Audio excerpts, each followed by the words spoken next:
देश की राजधानी में चुनाव है और चुनाव वो भी नहीं जैसे कि आप समझ रहे हैं। चुनाव इस तरह की जहां पर मुकाबला मोदी सरकार के साथ दिल्ली विधानसभा की सरकार है। मतलब कि केजरीवाल वर्सेस मोदी है। दिल्ली के इतिहास तो ये बताता है कि 1993 में मदन लाल खुराना के बाद 3 मुख्यमंत्री बीजेपी के बने और प्याज के मामले में सरकार गिर गई। 1998 आते आते कांग्रेस इतनी मजबूत हो चुकी थी कि 2 बार से नहीं 3 बार लगातार जीता, वो भी एक ही मुख्यमंत्री शीला दीक्षित। क्या वही स्थिति बन चुकी है आम आदमी पार्टी के लिए? 2013 हो, 15 हो या 20 हो, आम आदमी पार्टी केजरीवाल के भरोसे दिल्ली में अपना परचम लहरा रहा है। क्या 2025 में ये रिपीट हो पाएगा? समय बताएगा। लेकिन विधानसभा चुनाव का ताजा अनुमान क्या बताता है, ये बताएंगे। उन सीटों का मुकाबला बताएंगे कि कौन जीत रहा है, वोटिंग प्रतिशत क्या होगा। लेकिन आपदा की स्थिति बताने वाला बीजेपी क्या आम आदमी पार्टी का आपदा और समय के साथ राजमहल और शीश महल के मुकाबलों को जोड़ते हुए कांग्रेस को घिसकाते हुए क्या मुकाबला अब बीजेपी वर्सेस आम आदमी पार्टी हो गया है, अर्थात मोदी वर्सेस केजरीवाल। नमस्कार, ए स्पेस के स्पेशल बुलेटिन में जहां पर हम आपको दिल्ली के ताजा अनुमान बताएंगे। कौन कितने सीटों पे जीत रहा है, कौन सी पार्टी किस सीट पे जीत रही है, बहुमत कितना होगा, प्रतिशत कितना होगा। 5 फरवरी 2025 को मतदान होगा और 8 फरवरी को नतीजे आएंगे। इस वक्त कांग्रेस ने 48 सीटों का डिक्लेयर किया है 70 में से। वहीं पर बीजेपी ने 59 सीटों को डिक्लेयर किया है। लेकिन आम आदमी पार्टी महीने भर पहले ही 70 की 70 सीटों का उम्मीदवारी ठोक रखा है। कौन से लोग थे जो सबसे पहले बार आम आदमी पार्टी को सरकार बनाने के लिए कांग्रेस की तरफ से न्योता दिया था?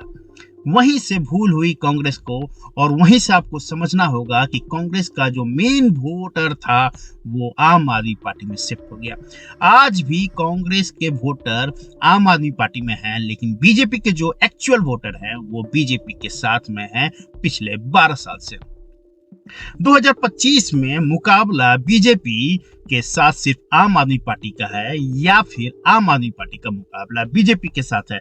युद्ध में कांग्रेस कहीं नहीं है और ये सिर्फ और सिर्फ कांग्रेस की ही गलती है। अब हम बात करेंगे कि उस कैंडिडेट का जिस चुनाव सीट से वो लड़ रहा है वहां से उसकी जीत होगी कि नहीं। नो योर कैंडिडेट में कांटे की टक्कर में सबसे पहला विधानसभा सीट है मालवीय नगर, जहां पे सोमनाथ भारती है, सतीश उपाध्याय है और जितेंद्र कोचर है। और हमारे ओपिनियन पोल के हिसाब से 53% सतीश उपाध्याय बीजेपी के कैंडिडेट की जीत हो सकती है। दूसरा कृष्णा नगर, जहां पे विकास बग्गा आम आदमी पार्टी के हैं, डॉक्टर अनिल गोयल बीजेपी से और गुरचरण राजू कांग्रेस की तरफ से हैं। और 44% का लोगों का मानना है कि डॉक्टर अनिल गोयल यहां से जीत सकते हैं। तीसरा गांधीनगर, जहां पे नवीन चौधरी आम आदमी पार्टी के और सरदार अरविंदर लवली बीजेपी के हैं और 33% लोगों का मानना है कि लवली जी यहां से जीत जाएंगे। बिजवान, जहां से सुरेंद्र भारद्वाज आम आदमी पार्टी के कैंडिडेट हैं, कैलाश गहलोत बीजेपी के हैं और देवेंद्र शेरावत कांग्रेस के, और 43% लोगों का मानना है कि कैलाश गहलोत बीजेपी के कैंडिडेट यहां से 20 जीत सकते हैं। पतपरगंज, जहां से अवध ओझा आम आदमी पार्टी के उम्मीदवार हैं, रविंदर नेगी बीजेपी के और अनिल कुमार कांग्रेस के, और रविंदर नेगी यहां से जीत सकते हैं। 43% लोगों का मानना है बीजेपी के कैंडिडेट हैं। आतिशी, जहां से कालका जी से खड़ी हुई है रमेश भदौरिया और अलका लंबा को यहाँ पे 31% लोगों का मानना है कि जीत सकती है। 26% रमेश भदौरिया, आतिशी को 43%। और हमारा ओपिनियन पोल बताता है कि आतिशी इस विधानसभा से जीत सकती हैं।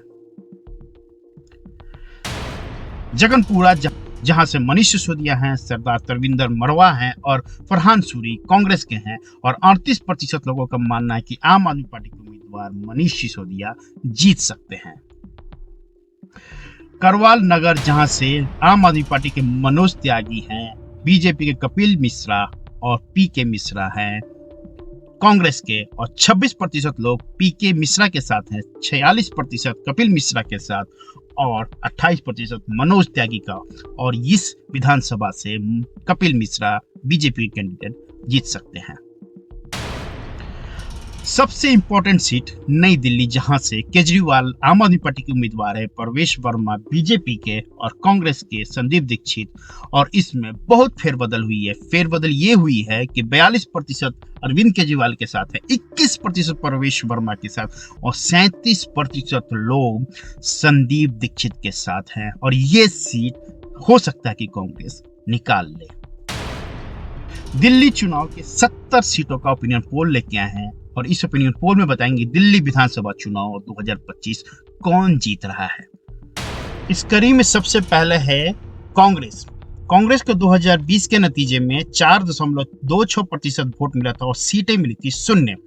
लेकिन ए स्पेस का ओपिनियन पोल बताता है कि 2025 में 70 सीटों में से 1 सीटें निकल सकती है। कांग्रेस का इनका वोटिंग प्रतिशत होगा 8।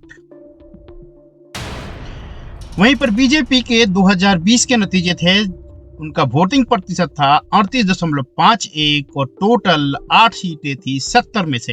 ए स्पेस का ओपिनियन पोल बताता है कि 42% के साथ 21 से 24 सीटें निकाल सकती है 70 में से दिल्ली विधानसभा चुनाव में बीजेपी।